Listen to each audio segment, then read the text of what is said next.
Good afternoon, everyone.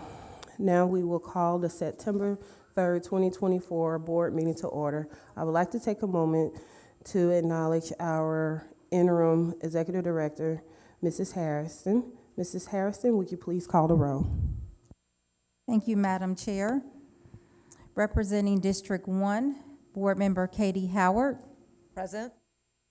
Representing District 2, Board Member Aretta Baldwin. Present.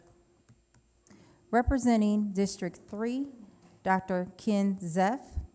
Present.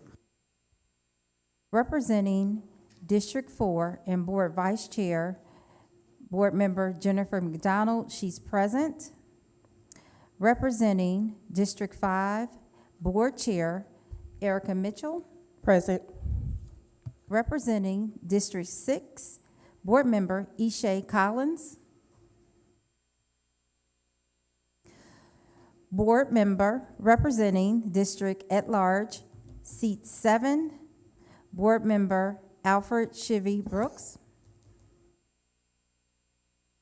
Representing District at Large, Seat 8, Board Member Cynthia Briscoe Brown. Present.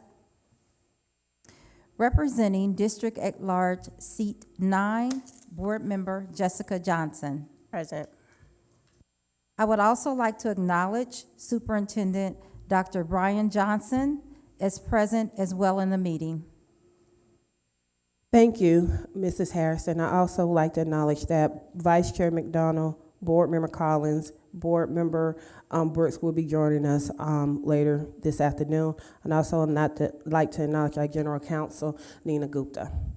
Now we entertain a motion to approve the August 12, 2024 special call meeting and the August 12, 2024 millage hearing. So moved. Moved by Board Member Briscoe Brown. Is there a second? Second by Board Member Dr. Zeff. All in favor? Aye. Any opposed? Motion carries. Now we'll entertain a motion to approve the August 5th, 2024 meeting minutes. So moved. Moved by Board Member Briscoe Brown. Second. Second by Board Member Baldwin. All in favor? Aye. Any opposed? Motion carries. Is there a motion to approve September 3rd, 2024 board meeting agenda? So moved. Moved by Board Member Briscoe Brown. Second.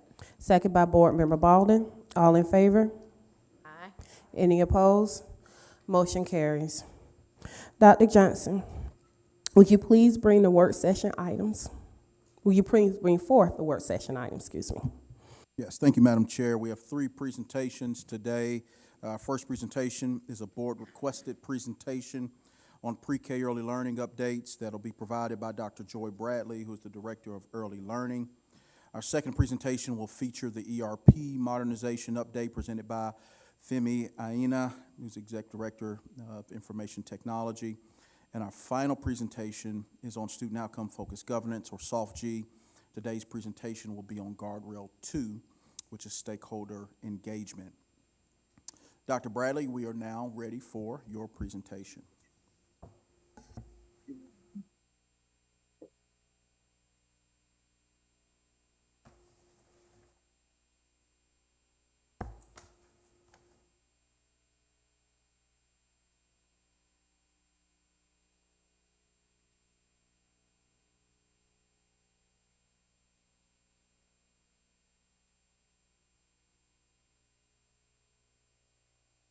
It's from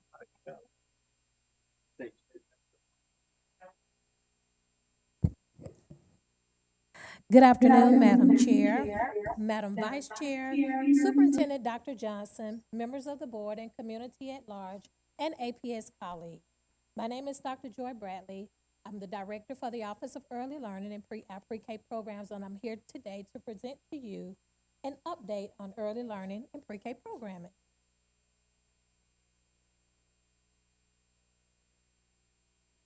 Our purpose is to align with the Georgia Pre-K's program, which is a lottery-funded initiative, and it's designed to prepare all Georgia's all Georgia's 4-year-old children for kindergarten and beyond. This program aims to nurture children's social, emotional, physical, and cognitive growth. What is our roadmap? Our roadmap is guided by our district goals. It is aligned to instruction that is developmentally appropriate, as well as with a heavy focus on early literacy that's connected to the science of reading.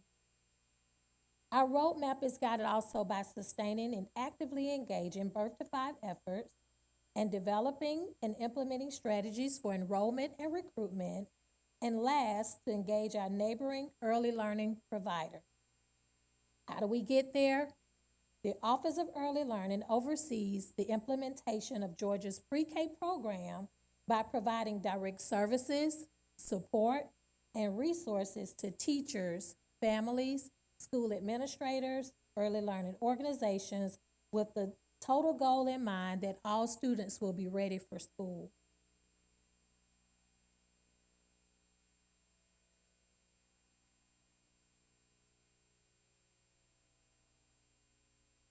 I would like to introduce you to the team that believes in the power of play and shares the goal that all children will be ready for school, and most recently recognized as the district's equity champion.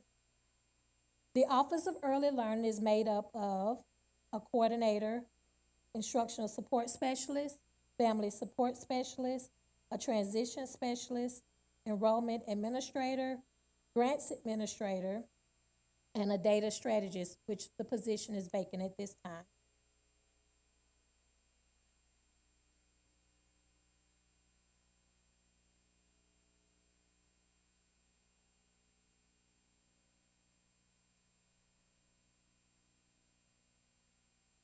With the focus on the Georgia Early Learning and Development Standards, our pre-K program emphasizes learning through play, where children engage in a variety of hands-on, interactive activities that stimulate their natural curiosity and creativity.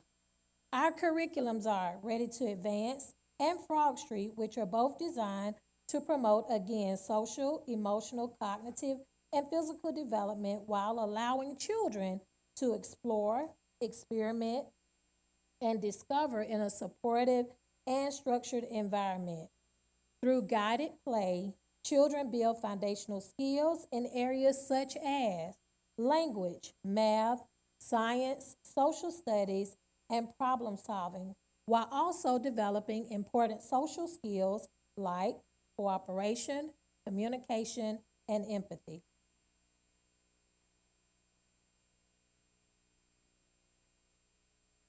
Aligned to the Atlanta Public Schools Board goals of literacy proficiency, numeracy proficiency, graduation preparedness, and college and career readiness, the Office of Early Learning developed 4 key priorities.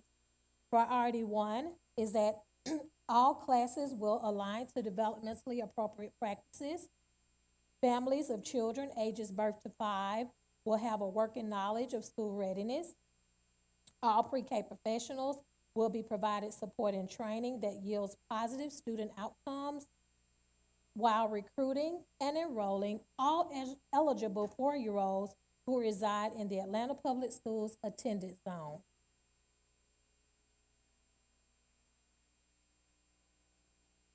These are some significant facts that are related to our pre-K programming. Atlanta Public School was one of the first public schools to house Georgia pre-K programs. We have 38 elementary schools with pre-K programs in 57 pre-K classes. 19 of the 57 are YMCA Head Start partners. We have 4 pre-K inclusion programs that are funded by Bright from the Start, a Georgia pre-K.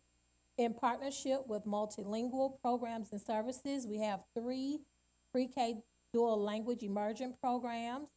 We have 22 active partnerships that support our programs through grant services and resources, and over 30 plus early learning providers and family home providers that participate in our collaborative. As of August 30th, we have 1,075 pre-K students enrolled.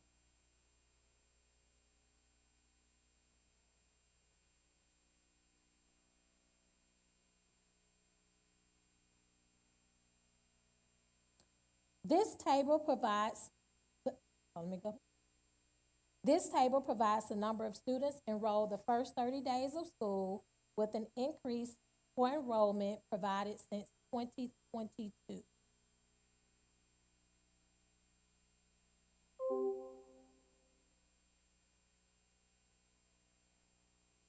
The kindergarten readiness inventory is used as a measure of students' knowledge of several important literacy fundamentals such as phonological awareness, alphabet recognition, concepts of print, knowledge of letter sounds, name writing, and early numeracy skills.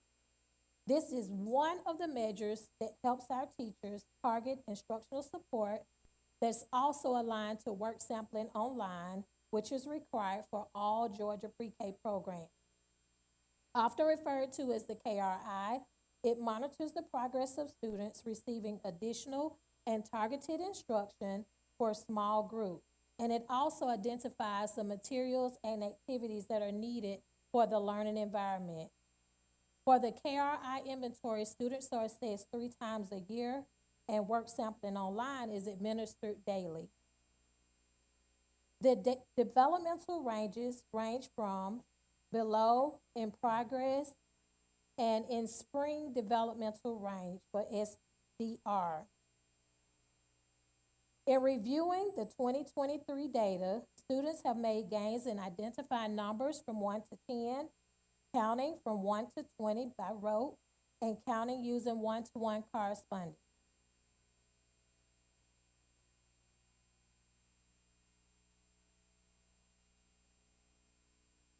Students are assessed using the Georgia Pre-K developmental indicators here, and this is the data that shows name writing, which is assessed by a teacher collecting 3 times a year a writing sample. This data results reflect on a large percentage of our students were able to write their name prior to kindergarten, as well as a large percentage of students having a knowledge of print concepts. And print concepts is determined by the students interacting with print.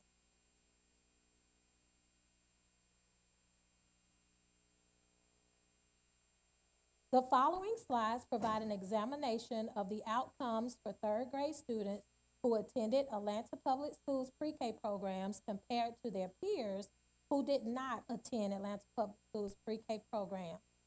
Although the desired outcomes will require a further examination, it is crucial to understand that these students reflected in this data did not attend a traditional pre-K program as their pre-K experience was virtual.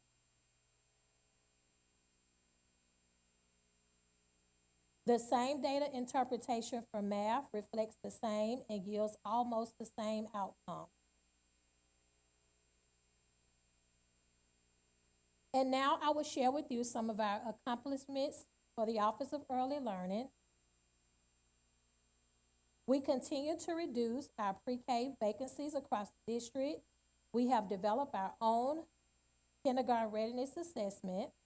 We have partnered with multilingual programs and services to add our dual language program at Sarah Smith Elementary. We are providing professional learning that is focused on phonological awareness, shared writing, and shared reading. We have aligned our literacy practices to the science of reading and are currently piloting a science of reading literacy curriculum, Frog Street. We are extending our partnerships. We have facilitated 2 cohorts of early learning education ambassadors in partnership with peers. We have hosted the first ever early learning literacy night.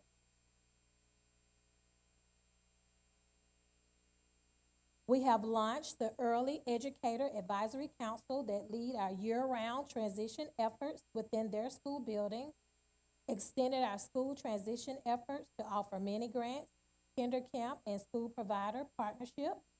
We have facilitated the annual Family Fun Fest where 500 plus rising pre-K and K families connected to resources, supports before they transition to pre-K or kindergarten. And we also, and last but not least, continuous efforts to support our Promise All Atlanta Children Thrive PAC recommendations and planning for implementation. In partnership with the Georgia Early Education Alliance for Ready Students, often referred to as GEARS, we work to advance the quality early learning and healthy development for children ages birth to 5 through their advocacy work, policy, and research. PACT is a citywide alliance of public and private partners that are committed to improving learning, health, and well-being of Atlanta's earliest learners. This partnership to Atlanta Public Schools is critical in this mission. PACT has a significant impact on our Kinder Camp, our summer programming that helps our students with transitioning to kindergarten by providing them experiences prior to them starting school, as well as the funding for our Early Learning Advisory Council that is comprised of educators in the district to help provide the input for alignment efforts, family engagement, and district practices for school readiness. Our Early Learning Ambassadors that work throughout the community doing targeted canvassing and connecting families to resources for school readiness, and a large part of our enrollment and recruitment. And last but not least, the funding for our positions of the early learning transition specialist and data strategy.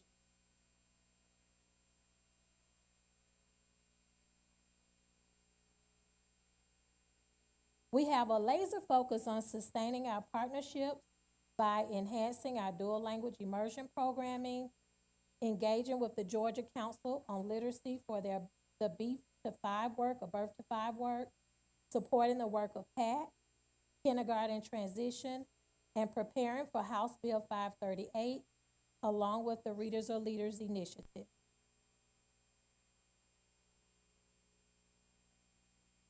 Atlanta Public Schools leadership recognized the importance of early education and demonstrated a commitment of $5 million to the city of Atlanta as a PACT commitment. These funds are now supporting this critical initiative by providing the $4.5 million to provide 165 child care scholarships to qualifying APS employees. To help guide this initiative, APS has partnered with Quality Care for Children.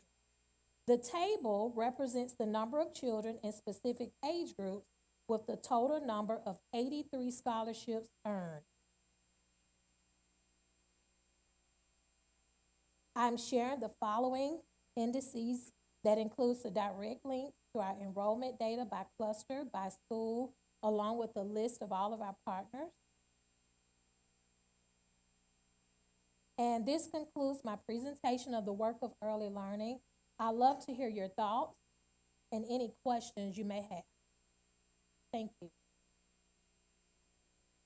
Thank you. Now we will engage with our questions, but I do want us to be mindful not to re-ask questions from our question bank, and that we keep it 2 questions per board member. If we have enough time, we can engage in more questions. So I am ready to start with the questions. Board Member Scobrown, then Board Member Johnson.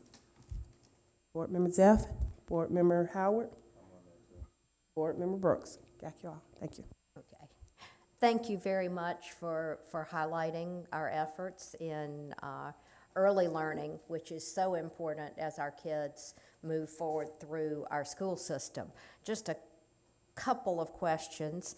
I'm particularly thrilled to see that the number of seats that are filled is increasing over the years. How many do we have vacant, and what are we doing to publicize our pre-K enrollment so that families know that the service is available and can enroll their kids? So we have 57 seats available at Continental Colony and Peyton Forest Elementary School. And so what we're doing is we work closely with our early ed ambassadors to do what we call targeted canvassing. And so each day of the week, they're in the community, boots on the ground, reaching out to stores, going to festivals, wherever the families are, they try to target those areas to inform families that we have vacancies. We also work with our schools to ensure that through their communication links, whether it may be Class Dojo, on the school marquee. They reach out to families in the area to let them know we still have vacancies. That's great. Thank you very much. And the only other question I have is the links to the appendices do not appear to be live. If we could update those so that we can access those and so the public can as well. Yes, ma'am. Thank you. Board Member Johnson. Board Member Brown actually asked the question that I wanted to ask, but thanks so much for sharing the information on the Gears and PAC, because I know that was a significant investment from the partners and from the city, so thanks for that update. You're welcome. Board Member Howard.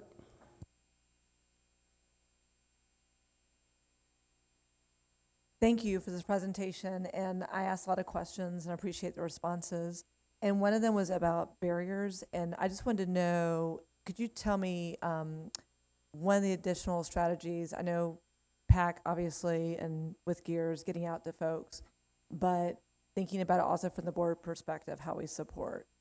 One of those barriers that you all have identified and how you're working with a partner, whoever, to address those barriers that are keeping some of our families from enrolling their students in pre-K.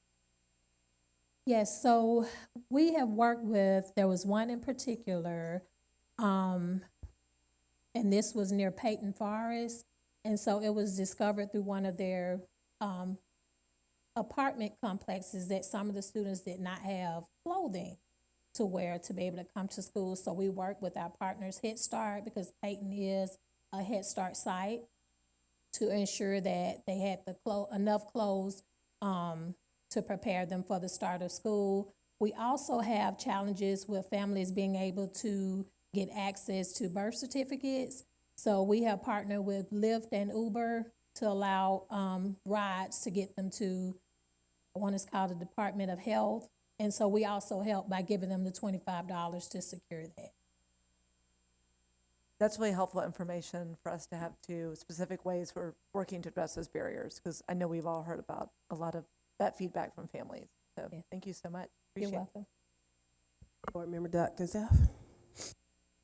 Thank you, Dr. Bradley. Love the investment in pre-K and excited to see the gains in the readiness assessments, but was a little surprised by the lack of gains in milestone, the correlation of milestones.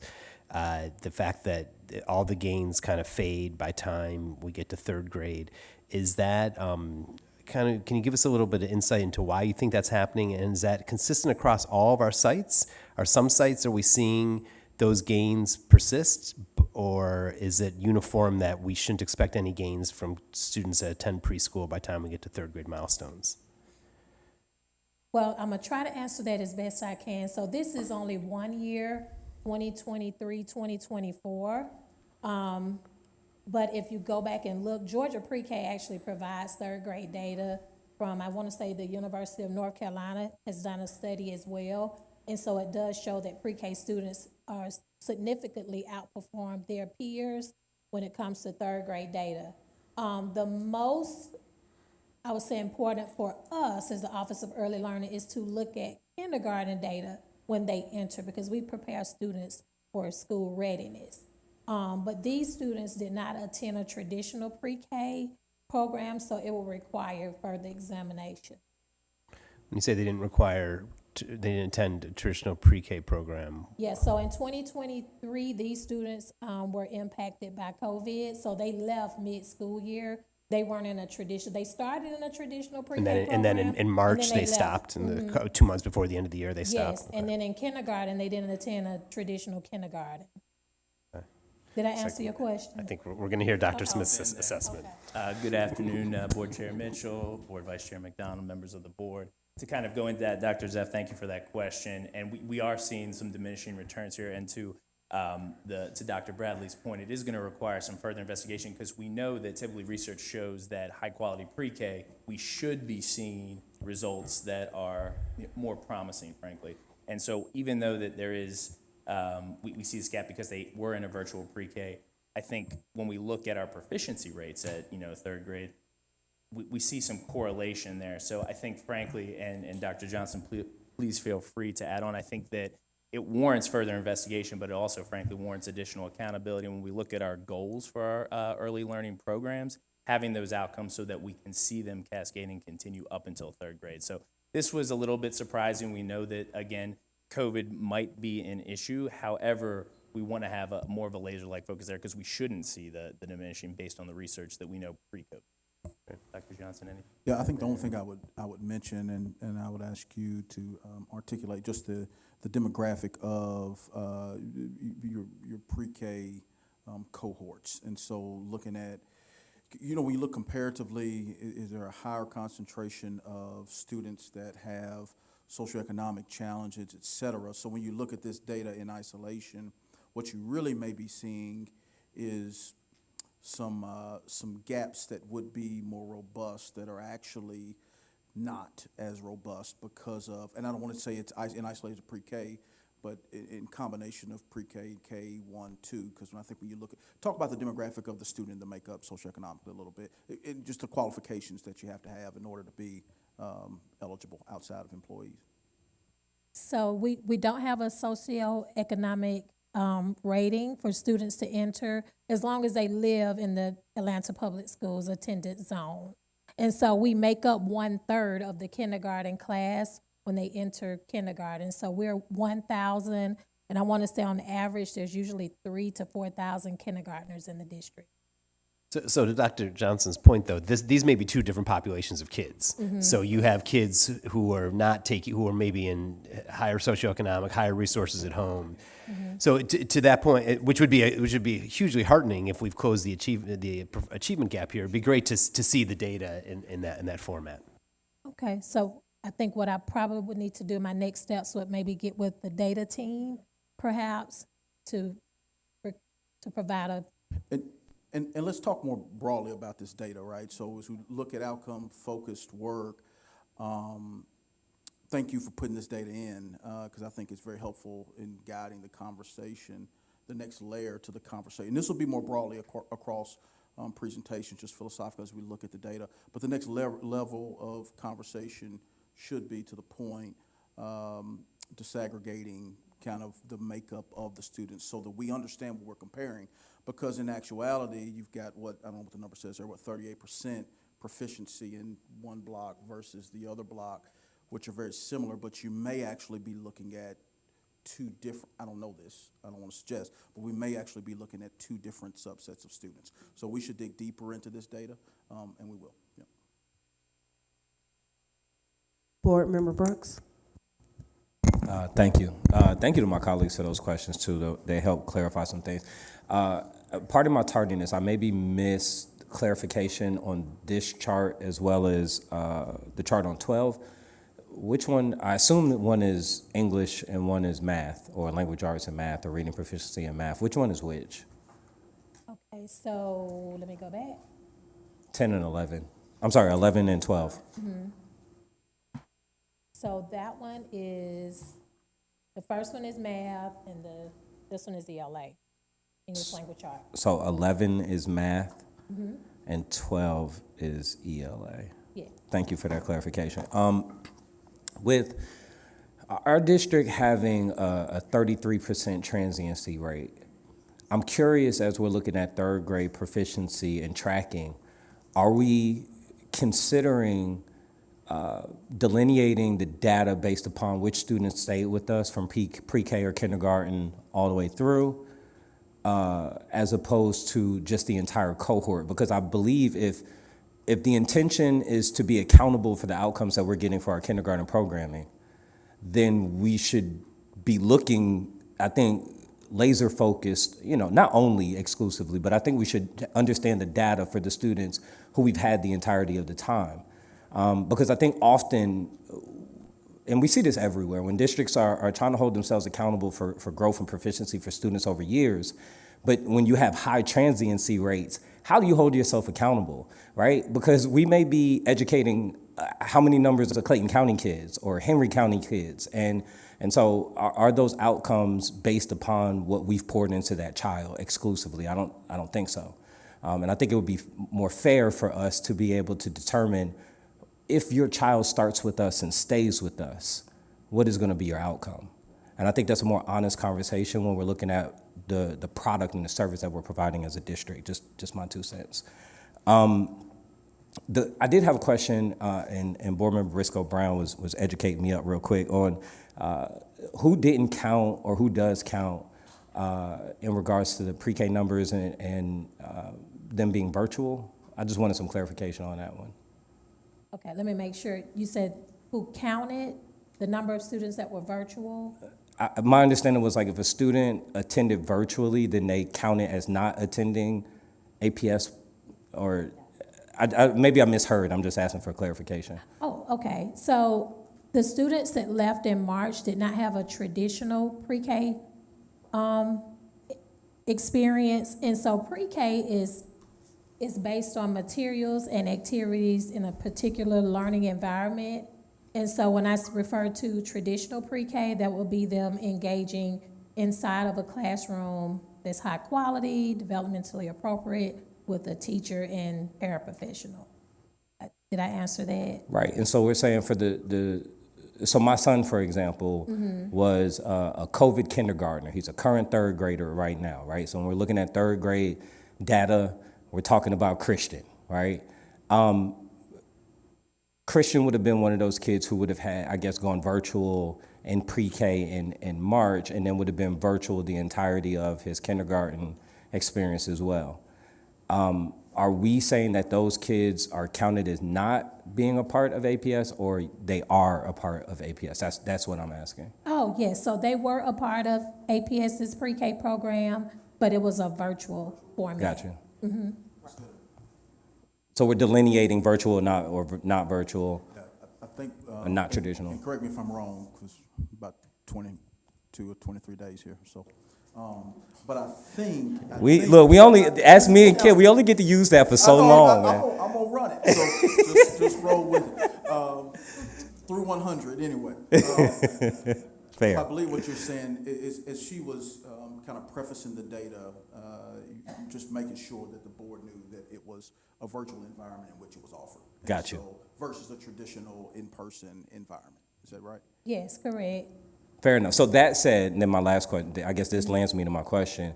That said, are we delineating the outcomes for students who had uninterrupted experiences versus the students who did have their learning experience interrupted? Because again, I think, COVID is so nuanced and such an anomaly in the education experience that I think it's almost unfair to look at any district or any teacher or any school and say, you didn't get these outcomes, or these are only the outcomes you got during this period of time when everything was, I was that teacher who got thrown, at home, and then all of a sudden you had to figure out how to use Zoom 2 weeks later, right? So I knew we were figuring it out, and there's gonna be an impact for that. And I'm wondering, are we sensitive to that? And are we keeping that in mind? And in terms of being able to gauge, we got this kind of growth and it wasn't interrupted. This is where we are because it was. And so we focus on the students that were enrolled in Atlanta Public Schools. And so in the category of did not attend pre-K, it could be a wide range. So they could have gone to Head Start, which was virtual, or they could have gone to a private pre-K. But it was only just a subset of students that did not go to Atlanta Public Schools pre-K. All right, thank you. You're welcome.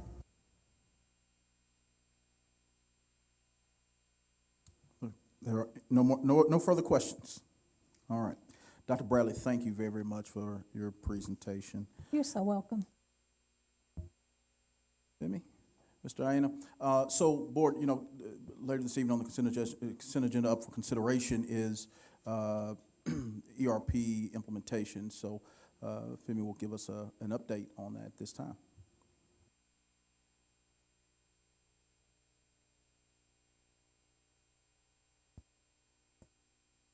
Good afternoon.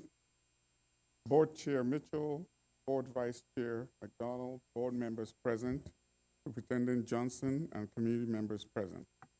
My name is Femi Aina. I'm the Interim Chief Information Officer, and today we will provide an update on our ERP modernization effort, which involves replacing our 20-plus-year-old system with a new state-of-the-art one to better manage our business operations.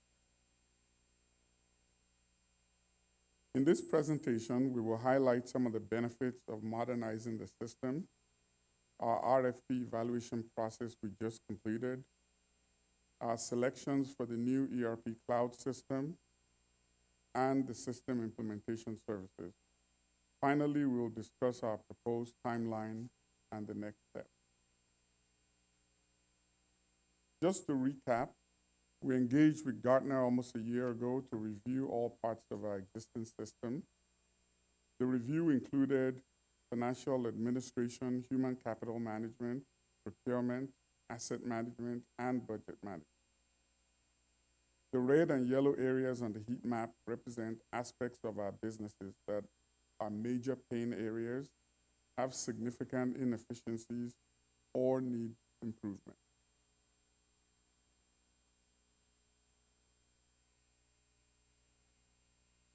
When looking at the benefits of this project, it is important to note that a connected ERP system would allow our teams to work better together, access information faster, recruit and retain teachers and staff, and improve overall student outcomes.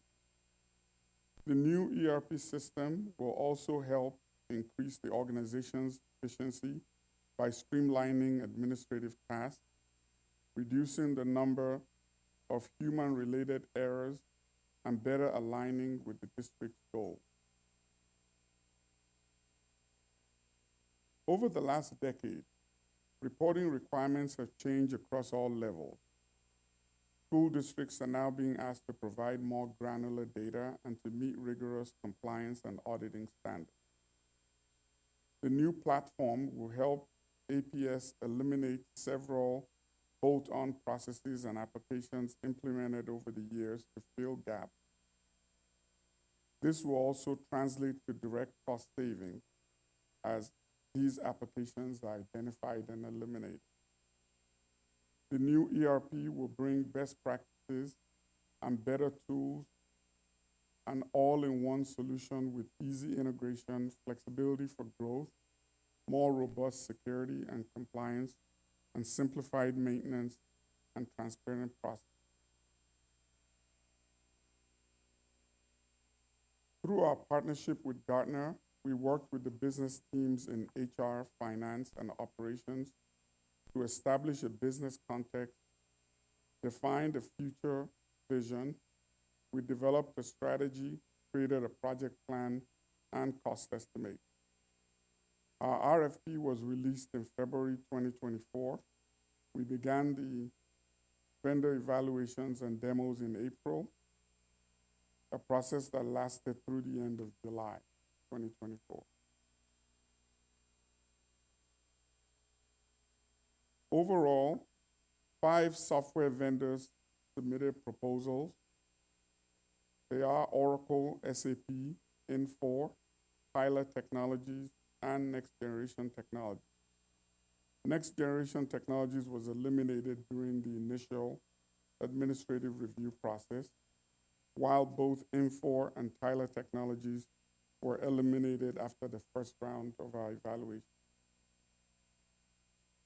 We invited Oracle and SAP to the final round, where they participated in 40+ hours of product demonstrations with our business teams, subject matter experts, and stakeholders. At the end of the process, Oracle Cloud Fusion was selected as the preferred ERP that met all our needs as laid out in the RFP. The Oracle solution is estimated to cost APS about $11.4 million in licensing over the next 5 years. This includes the use of development licenses during the implementation period and accounts for any growth in that same time frame. Some reasons for selecting Oracle include the ease of use, the fact that it does not require any customizations, this overall solution integration, the analytics, and the use of AI across their platform. Next, we evaluated the 3 system implementers that presented the Oracle solution. All 3 were invited to the final round, where they participated in over 20 hours of solution demonstration. After that process, APS business stakeholders chose AST as the recommended solution provider. AST was selected for its experience implementing Oracle solutions, especially in K-12 schools, and its well-established cloud center of excellence. The AST solution will cost about $18.5 million over 5 years, and this cost includes 3 years of project implementation and 2 additional years of post-production managed service. The primary funding source for this initiative is fund balance, as the implementation is considered one-time or short-term in nature. The FY 2026 budget planning process must address a multi-year budget shortfall. We will also be well prepared to begin restoring fund balance as the pension obligations and PADs close in future years. Over the years, AST has worked with several K-12 schools to implement the Oracle solution successfully. These include Aurora Public Schools, Montgomery County Public Schools, Hopkins Public Schools in Minnesota, and Charles County Public Schools in Maryland. In addition, they are working with Fairfax County Public Schools in Virginia, Charlotte Mecklenburg Schools, Baltimore County Public Schools, and Portland Public Schools in Oregon. As reflected in our consent agenda today, our final recommendation is to award Oracle the contract for the ERP cloud solution and the agreement for the solution implementation to AST. We have begun contract negotiations with the recommended vendors and several activities to prepare us for a planned January 2025 kickoff. During the foundational activities, we will also look to onboard critical resources to help run the project and begin backfilling some critical positions, mainly in finance, HR, payroll, benefits, and other aspects of our organization. The finance implementation is expected to start in January and go on for about 18 months, while the HR and payroll implementations will also start simultaneously in January and take about 24 months. As part of today's consent agenda, we're submitting 2 proposals to engage Gartner Services during the implementation. One is to provide critical project oversight services to help guide and, yes, hold us accountable to our commitment. They will monitor events, attend strategic meetings, and provide ongoing feedback and recommendations. During this implementation, Gartner will also provide periodic direct executive reports to APS senior leadership and the Board of Education. The other proposal that we're bringing to the consent agenda is one that will allow Gartner to help us review and develop data governance standard operating procedures across the organization.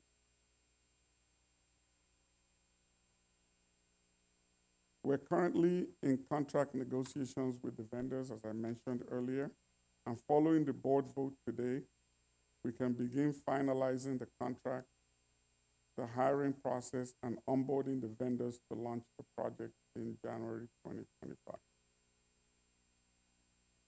I hope I've been able to provide a summary of our progress with the ERP modernization initiative, and with that, I'll now stop.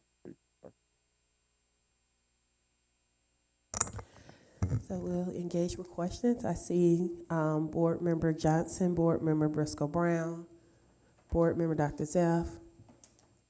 We'll start with you, Board Member Johnson. Thank you so much for kind of bringing out the timeline and making everything clear. I did have some just clarifying questions. So I guess I'm understanding Oracle is the software, the AST is implementation support, and then Gartner's role is more like advocate, like I guess maintenance, monitoring and oversight? Oversight. Okay, got you. And so in the numbers that you quoted, are these numbers happening concurrently? So the contract for Oracle starts now? Are they all starting now? And, because you mentioned fund balance, and I'm curious, what is the staggered rollout and distribution of those funds? And then also, does it include the positions that you mentioned that we needed to hire? Or is that a separate figure? And I didn't see a figure for Gardner, so just trying to get my head around timing of payments. Okay. and what all is included in those pieces. So overall, for the next 5 years, the project is estimated to cost between $55 and $60 million. About 30 of that will be in software and implementation services. Most of the rest of that will be in backfill positions, consultants, and other add-on services that we need to layer on to make all this work. And as far as this school year is concerned, when we were going through the budget appropriation process for FY25, we accounted for the fact that the project will kick off in January, and we have enough to cover this year. But going into FY26, we will need to work with Lisa and the budgeting team to make sure we appropriate enough funding for the next phase. Understood. And then my last question, just making sure I'm clear. So when we initially had this conversation, you gave us a number. Is it close to the same number we were anticipating before? Still there, yes. Okay, thank you so much. Board Member Cynthia Briscoe Brown. I too am going to express concerns about the cost. And particularly, these are very large numbers. The word estimate does worry me some.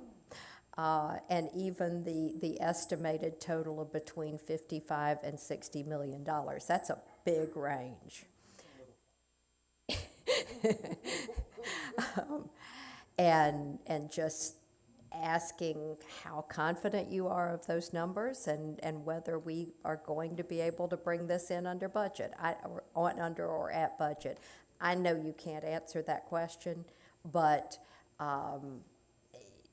please reassure me that these are good, solid numbers and that we are not going to see significant increases, particularly where consultants are concerned over time. Is that a trick question? No, no, it's an absolutely sincere question. I'm very concerned. We have a couple of very large payments in other areas coming up in the next couple of years. And if we see creep on this, it really could tie our hands with reference to teaching and learning. So one of the things we're doing to keep the cost under control is that we're backfilling, we're backfilling a lot of the positions on our business teams. What we found out from failed implementation, as we've done some research, is the fact that typically in places where you have a lot of cost overruns are organizations that have not backfilled their operational staff so that their operational staff are doing double duty, essentially. So we're trying to prevent that from happening. Now, the difference between the 55 to 60 is a little bit of our contingency budget in case we go over scope or we add anything on. But again, that's part of why we are engaging Gardner to keep us on track, to help make sure that we're hitting the commitments and that we're not going over scope. So we're trying to do everything possible to avoid that. Okay, thank you. Board Member Dr. Zeff and Board Member Baldwin. Thank you for this presentation, and I'm a big fan of using Gardner, using some sort of third-party quality assurance. I would ask Dr. Johnson to make sure that there's time to hear from them. I know you mentioned this briefly in your presentation, but I would love to hear, because they're objective, they're third-party. They'll hold district accountable and settle disputes. They'll hold the vendor accountable. And so I think it's helpful for the board to hear directly from them on an annual basis, some period of time where we can ask them questions and make sure that we, the board, are doing everything that we need to do. And so I just want to make sure that we create space for that, because I think that level of transparency assures our public that we've got experts doing the work. I did have one question about the timeline. You said, I thought I heard you say a 5-year timeline. Is that would seem a little out of sync with some of the other examples that you shared that had 24 to 32 months of districts our size. Can you give us a little bit more insight of why 5 years? Okay, so first of all, with the Gartner, we're currently planning them to come to this body about every 3 months. That's what we have in their scope document, but we will come as often as it's needed, or we'll ask them to come as often as needed. Now, with the 5-year timeline, that 5 years start now. So, they'll have about roughly 4 months before we actually kick off in January, and then you can do the math from then on. So it's coming up to right about close to about 3 years for the implementation, and then we're planning another 2 years of additional managed services. Board Member Baldwin. Thank you for this presentation, and I just want to remind myself and possibly my colleagues, there is a cost for not doing this, correct? Correct. Can you just briefly explain what the cost for not doing this is? So we have, for those of you that are part of the audit committee, we have failed so many different audits for multiple different reasons. I mentioned in the slide deck that the data requirements on school districts over the years has increased significantly. We're being asked now to provide more granular data. And let's just be frank, our 20-year-old system was not designed for that. We're spending a lot more money trying to patch up and do all these other things. It just didn't make sense anymore. So that's one major reason. So I believe I heard you say it was a cost in dollars as well as in resources. I also mentioned there was a lot of customizations that we had to run that cost time. And I also want to point out the fact that the audit committee did find a number of risks that ties back to this, that this will help to address. That is correct. As well as the, quite frankly, the burden it puts on our staff, especially on the HR and finance teams, to do a lot of things manually outside of the system, which is, of course, means things are prone to, human error and all the other things that could happen.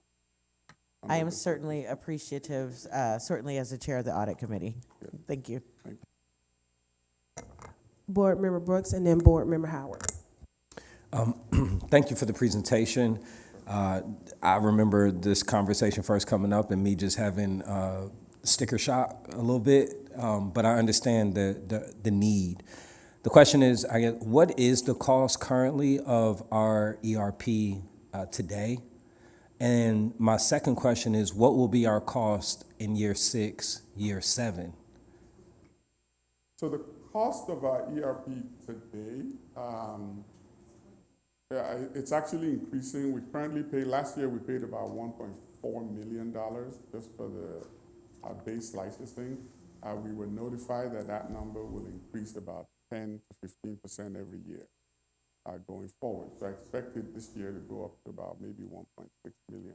Does that include all the customizations? No, that's just licensing. So what's the additional cost So the of, additional to cost- Board Member Baldwin's point? Yeah, the additional cost of keeping the lights on and doing all these bolt-on things is about another $2 million that we spend every year trying to do. So currently, we're spending about Roughly $3.5 million. 3 to 4 million, right? Since we're glossing over millions now, we could say 3 to 4. The question then is, what will be our cost after implementation past year 5? So we're in year 6, year 7. What would it look like to maintain? So year 6, year 7, our cost drops down to, I think if I recall, about 2 million. I don't remember the exact number. But it drops off significantly because from that point on, what we're paying for the most part, is just the licensing cost for Oracle. But then we would assume that there would still be customizations and things being done and made the same as now. That's the thing. Maybe not to the same frequency, but wouldn't there still be other additional costs too? We're not doing customization. That's one of the advantages of going with Oracle. Okay. So we're taking the customizations out. And we're certain about that? We're certain about it. Okay, thank you. That helps. No, that helps. Yeah. Board Member Howard. Just really quickly, the Budget Commission will also be monitoring this, and obviously we'll get reports, but we'll be watching the cost closely. And I had a question about it too in the question bank, so if you want to see, the explanation there more around how we'll fund it and how we have to watch the fund balance very closely. And Dr. Johnson and I will be meeting soon to start talking about planning and working with CFO Bracken around the 2026 budget. So thank you very much for this presentation and look forward to watching this closely and supporting the work. Thank you. Yeah, I would just add, if I could, Chair, Board. So I've got a little bit of ERP PTSD that I've already shared with Phoebe from private sector life. So really excited about Femi taking lead and taking charge. And if you all can't see, I want to be really clear. This is why he's interim CIO, so he can speak with a matter of fact intentionality around this project, and he knows the level of accountability and expectation around it. So, and I will say that I know that HR and finance will be pretty excited about this implementation as well. So, thank you, Vinny. Thank you.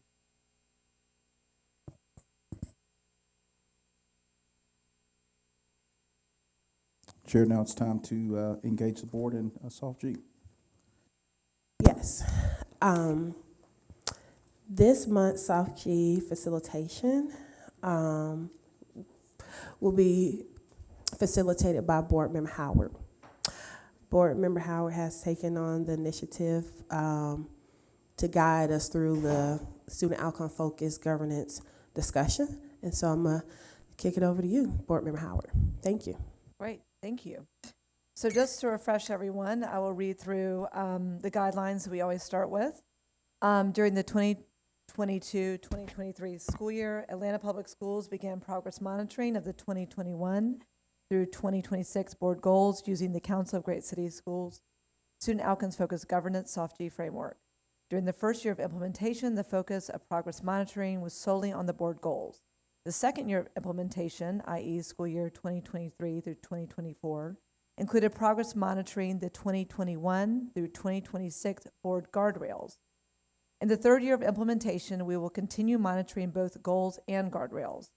The guardrails as defined by the Council of Great City Schools reflect the vision of the community and should not undermine the school system's ability to meet the goals. The interim guardrails reflect the Atlanta Public Schools Administration's interpretation of each guardrail and first attempt to monitor progress towards upholding community values, priorities, and parameters in the areas of equity, stakeholder engagement, culture and climate, and innovation and accountability. This report specifically focuses on Guardrail 2, stakeholder engagement. So as we begin our monitoring session of Guardrail 2, stakeholder engagement, it ensures the superintendent will not make major decisions or bring major recommendations to the board without first implementing a stakeholder engagement strategy, including students, parents, teachers, staff, governance teams, and community members. Stakeholder engagement is vital for effective decision-making and intentional actions to achieve our APS mission. I'd like to take some time to review the norms and expectations for the monitoring session. As Dr. Johnson takes us through the monitoring report, he will discuss the district's progress toward meeting Guardrail 2. Increased percentage of stakeholders who agree that they are involved in the decision-making process. 2 notes as we move forward. The community will note that Guardrail statements do not have targets, different from goals. Under the Student Outcomes Focused Governance structure, only goals are drafted using the SMART framework. In addition, the superintendent has identified interim guardrail measures and targets that are aligned to the guardrail statements approved by the board. Board member comments, questions will be focused on creating and engaging dialogue with the superintendent. What are the factors that lead to current levels of achievement? Did the district make progress toward the guardrail? Why or why not? What strategies and resources worked well or did not work well? What changes and adjustments need to be made? Will the district require additional resources to meet this guardrail? What support do you need from the board to be successful? Please also hold your questions until Dr. Johnson has had a chance to walk through the entire report. Board member comments, questions should not be evaluative, tell the superintendent what to do, suggest administrative actions, reference data that is not in this report. If we stray from our norms expectations, I, Chair Mitchell or Vice Chair McDonald will remind us of the norm expectations and ask that you rephrase your question comment to align with our norms and expectations. With all that, Dr. Johnson, please walk us through the monitoring report. Thank you, Board Member Howard. This month, we have an opportunity to focus on Guardrail 2. As our mission statement outlines, it is through a caring culture of equity, trust, and collaboration that we will ensure that our students are ready for college, career, and life. Guardrail 2, which is stakeholder engagement, is central to achieving our mission. Interim guardrails include measures that are designed to help us monitor our adherence to the guardrails. Interim guardrails are developed and owned by the superintendent's staff. I'm going to start with Guardrail 2, stakeholder engagement, and provide a breakdown of data connected to Interim Guardrail 2.1. Each of the data points focus on a stakeholder group and their role in decision-making. Figure 1 is the percent of parents who answered favorably to I am involved in the decision-making process at my student's school on the Georgia Parent Survey.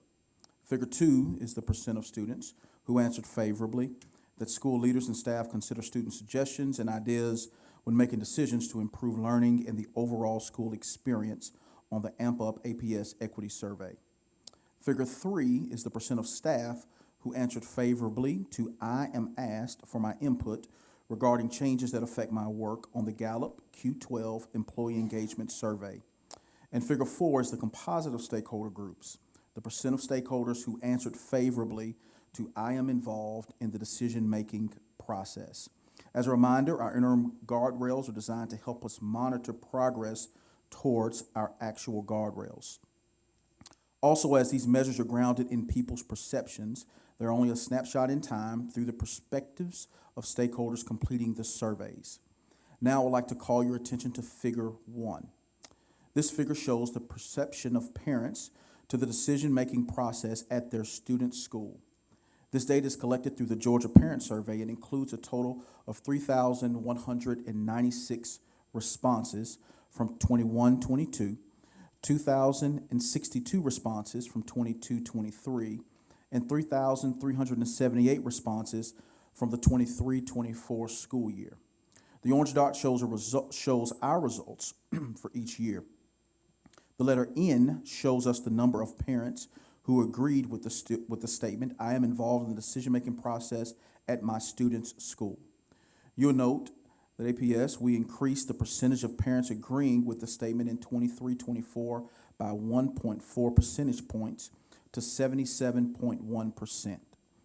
In Figure 2, we focus on the percent of students who agree that school leaders and staff consider student suggestions and ideas when making decisions to improve learning and the overall school experience. This was the second year administering the AMP Up Equity Survey. We administered the survey to grades 6 through 12 and received a total of 10,218 responses, which is an increase of 1,592 responses from the previous year. Looking at the orange dot, we can see that the percentage of students in grades 6 through 12 who agreed with the statement increased by 1.4 percentage points to 45.4%. Next, we will look at Figure 3. In Figure 3, we focus on the percent of staff who agree that they are asked for input regarding changes that affect their work. This data comes from our Gallup Q12 Employee Engagement Survey offered to all full-time APS employees. In the school year 2024, we received responses from approximately 4,965 employees, which is an increase of 55 responses from last year. This represents approximately 3/4 or 75% of all full-time employees. You can see that our percentage of employees agreeing or strongly agreeing that they are asked for input regarding changes that affect their work increased by 3 percentage points to 56% in the 2024 school year. Now, lastly, I would like to call your attention to Figure 4. The figure shows the percentage of stakeholders who agree they are involved in the decision-making process.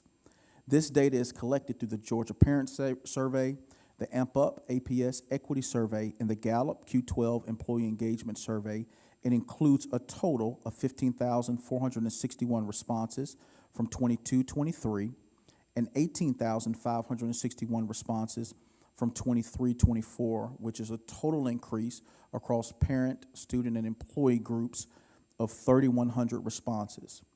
Looking at the legend, the gray line shows us our preliminary target line, and the black dot shows us the preliminary results in the years which only parent and staff response data was collected. Now that we have 2 years of student data, we have updated the target line and actual results. The orange dot shows our new baseline data for 22-23. The letter N shows us the total number of parents, students, and staff who agreed that they are involved in the decision-making process. In 23-24, the percentage of parents, students, and staff agreeing that they are involved in the decision-making process increased by 2.2 percentage points to 59.5%. The percentages were calculated using a weighted average. Looking at the overall progress, the data is showing us that we are currently on track for the board Guardrail 2. From the school year 22-23 to 23-24, overall stakeholder engagement increased 57.3% to 59.5%, which is a 2.2 percentage point increase. We are 0.8 percentage points below the updated target. APS will need continued board support in the following areas: continuing to share questions and concerns from the community and help communicating those answers and information back to the community. Continue hosting board community meetings as a channel for feedback and questions. Sharing engagement strategies we have found success with within your communities. Continue promoting, supporting school clusters and district-level engagement opportunities and events. And continue to highlight the appropriate processes in place to address any concerns or fears. Here are some key next steps. Specifically to this guardrail, we are committed to collaborating across all divisions and departments to ensure that our surveys are streamlined and that we avoid redundancies, and to schedule to prevent multiple surveys from overlapping to maximize participation and to reduce survey fatigue.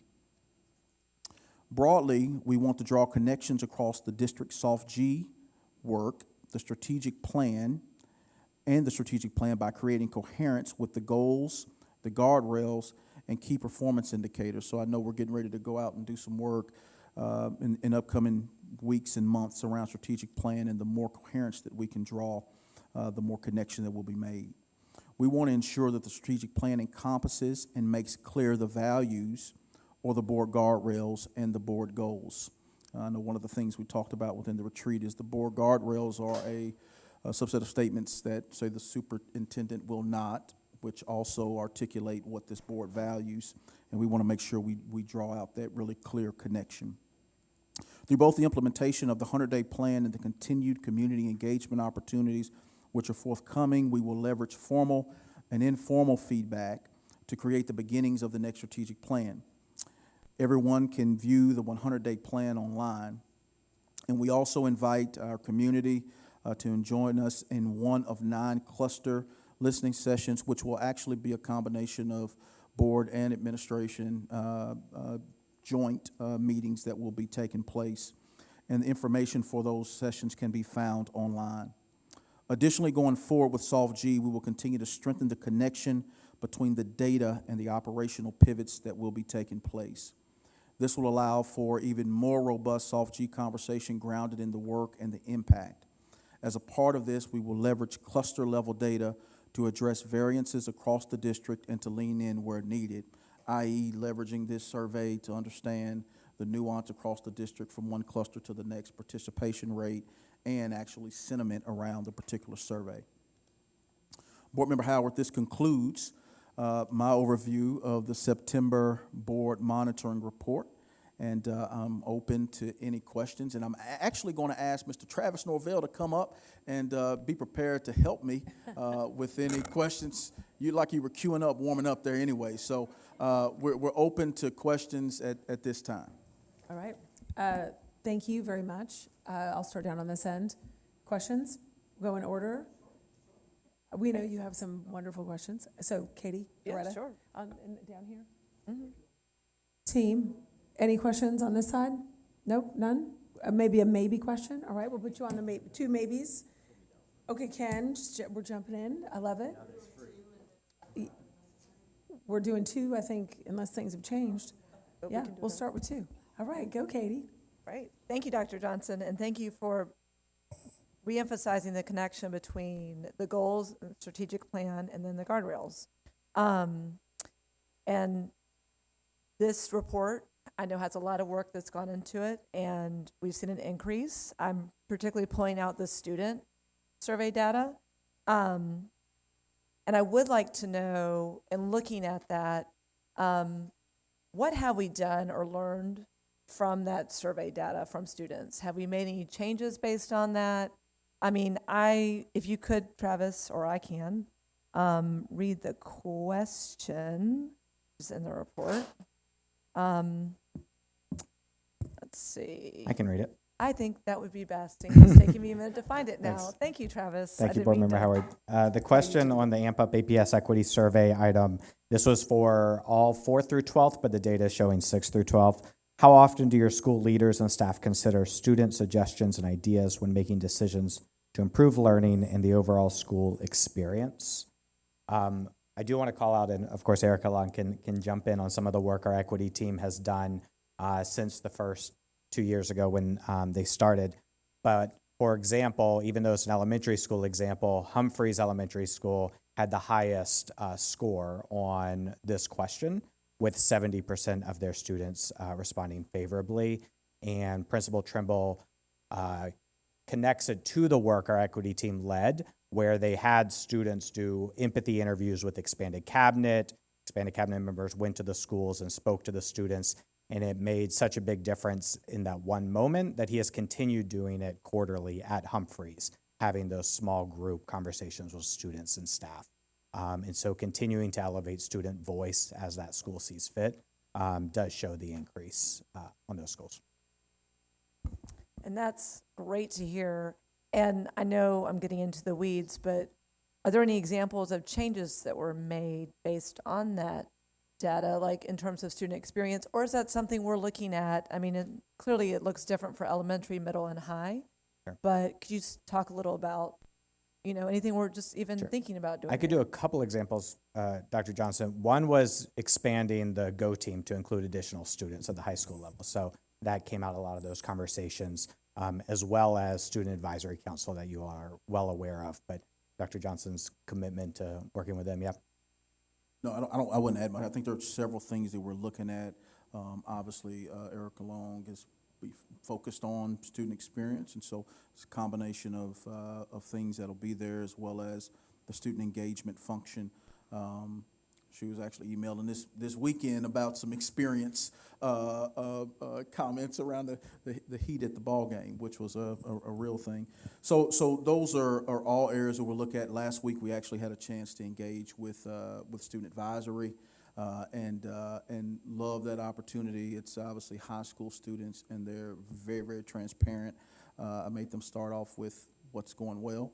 But then they quickly pivoted to where there are opportunities with transparency. So, we'll leverage all of that, feedback, and continue forward. Nutrition's another example that is directly from the voice of students. Thank you for those examples. And of course, Ms. Long, you being over student experience, and Dr. Johnson, you creating that title position, and intentionality there. And as a board, us continuing to get that information and seeing how we further support this actions from this guardrail. I'll put it that way for now. So I'm going to stop there and hear questions from my colleagues. Thank you. Board Member Baldwin. Thank you. Hello. So my question is, I was very pleased to see, oftentimes people just look at percentage points gains and they just kind of focus on that, but I was pleased to see the gains that we had in actual participation. And I would like you to speak specifically to student and parent participation, and what did you do if you did something differently to increase that participation, and or what you learned in terms of how to make that, if it was not representative, more representative? Sure, and I'm happy to pass the congratulations on student participation to Erica and her team, the equity team, for pushing the AMP Up APS equity survey. So there was a lot of intentional effort of communicating to principals the importance of it, whether it's through principal means, an expanded cabinet, and really kind of a hands-on approach from Erica and her office to make sure that that schools were well aware of the importance of the survey, as well as celebrated when they did meet kind of participation thresholds.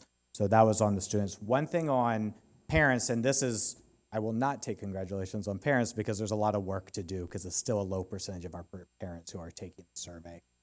So we are going to work intentionally on increasing that this year. We did, this survey was done at the same time as the school calendar survey. And so we did try to connect them as much as possible. So when you finish the school calendar survey, then we said, hey, take this family engagement survey, are you interested? Or the Georgia Parent Survey, same thing. We're trying to connect when there are multiple surveys from multiple platforms so that it's kind of a one-stop shop for parents if it's around the same time. So we'll work harder on the parents one going forward. I will say for staff participation, we have a history at APS of having really good participation. We're at 75% of full-time staff taking the employee engagement survey. Over the course of 10 years, it's been right around that 75%, which is a pretty good number. Have we ever offered incentives for participation? We've offered incentives for participation of schools who've met, for the students who've met, are the highest percentage ones.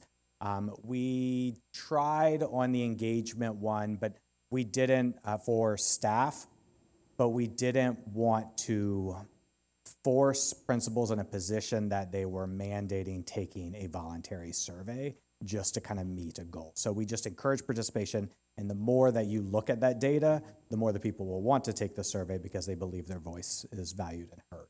So we've stayed away from incentivizing, at least on the staff side. So my curiosity was more around students and parents, and nothing like a good old-fashioned ice cream Gift card. social or pizza party, right? Yes, with guardrails, of course, we have had instances of schools awarding community service hours for survey completion and participation. So we would have to put the appropriate guardrails around that. And I withdraw my suggestion, as Board Member Howard reminded me that this is not the space for making suggestions, but it is a space for asking questions and finding understanding. So thank you, Board Member Howard, for the correction. No, that's what we need to do. We'll take ice cream as a mandate. Right. That is not a mandate. Board Member Dr. Zeff, I'm sorry, it's loud. Thank you, Chair Mitchell, and thank you, Mr. Novell and Dr. Johnson. The monitoring of stakeholder engagement. I wonder why, and I'm at the edge of my soft G knowledge, but is surveys the only way to do this? If we're looking for information, is it possible to measure the things that we care about, like Go Team participation, Go Team elections, student attendance to curriculum nights? I mean, there's a whole list of outcomes that we're interested in. I'm curious why we choose to use perception only and not measure the things that we really would be evidence of stakeholder engagement. Sure. One, and I can jump in, and then Matt, if I miss something. When we were first having the conversation, one of the pieces of this guardrail, when reading it, you could have gone the direction of marking each item that goes to the board and tying a stakeholder engagement plan to that item if we wanted to get to the words of the guardrail. But we really focused on that decision-making piece, that people felt like they were part of a decision. So we looked at what data we currently had without creating new requirements for collecting data when we were building the guardrails. And so these surveys existed, and they had questions related to decision-making. And so that's why we lent that way. But as we look at reviewing our interim guardrails, effective Go Teams could be a piece. The one thing we would just want to make sure as well is that we don't add so many interim guardrails to create a composite metric, kind of like what we're seeing with Profile of a Graduate, that we've created like 27 ways you could be an active part. So happy to discuss and come up with a draft of more meaningful than perception. And again, I'm not here to solve the problem. I've been told that's not what we're here to do. You're kind of. Soon, Some of it. soon. But tying it, we know there's survey fatigue, so it'd be great to know, can we measure the thing that we really want? And which is not necessarily just a response on a survey, but the things that we care about, voting in elections, curriculum nights, those sorts of things. Thank you. Steve, thanks. I'm gonna go over here to my maybes. Board Member Cynthia Briscoe Brown and Board Member Collins. Are y'all good? Okay. Well, yeah, go ahead, Vice Chair McDonald. Okay, so just a comment, I appreciate the extent that you all are going to not only try to engage as many people as possible, but also utilize the feedback, right? Because when I started this district, I think you were an excited kindergarten mom just filling out your survey. And then you have other parents tell you that there's no point in filling out a survey because it doesn't change anything. And I think that perception really existed very hardcore in my district for years. So I appreciate, one, we're changing that tide because we know how critical the nature is of having parents care. When parents don't care, we're in big trouble, right? So we need people to be heart invested and mind invested and willing to do it. So I appreciate the lengths that you've gone to. We also know that everyone isn't going out to the unbelievable wealth of resources that you all have put together to actually read what the outcomes are of these, this work is. So I appreciate that, and I appreciate that we're going to continue moving forward. I hope as more people see that their words and input have meaning to us as a district, that we will get not only more people involved, but that we can do greater work because we need the parent community engaged. We need the students to say what they think, right? So I appreciate all that work, and I know that's something that we'll focus on even further as we go. And that's not a suggestion. That's just a comment. Do you mind, Vice Chair McDonald, if I add to that, to share? Some of that can be found at atlantapublicschools.us/APS Connects. We've been trying to put all survey data up there as well as recaps of engagement we've done. But I called out Principal Trimble at Humphreys. I'd love to call out the other principals for the other two areas. Parents, the highest score was at Virginia Highland Elementary with Principal Harness. He specifically called out weekly website updates that his parents appreciate, but him working the carpool line at the beginning and the end of the day is the most being visible and present and showing the open door policy, kind of car door policy versus office. And then Beecher Hills had the highest for staff on the staff response. And Principal Franklin dedicates it to just regular surveys, conversation. At the end of the day, she makes changes based on what she hears in real time. And so not reinventing the wheel, these ideas, but just good practices by these principals. That's great. Thank you for sharing, Travis. Thank you.